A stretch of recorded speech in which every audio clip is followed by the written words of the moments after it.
Muling nagbabala ang PNP Anti-Cybercrime Group sa parusa sa mga magpapasimuno ng security o bomb threat sa social media.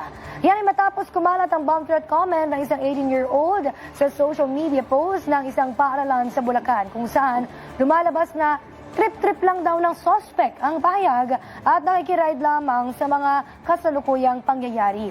Ayon kay PNP ACG Director Police Brigadier General Wilson Asueta, may mga kaukulang kaso ang maaaring kaharapin ng mga individual na gagawa ng ganitong mga banta.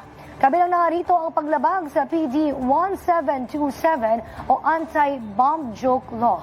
Sa ngayon, patuloy ang ACG at ang buong hanay ng PNP sa monitoring at cyber patrols para matunton ang mga nagpo-post ng mga ganitong klase ng banta.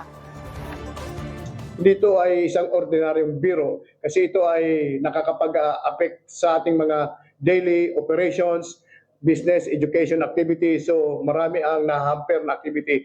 So kayo ay pag nahuli namin, kayo ay makakasuhan at makukulong.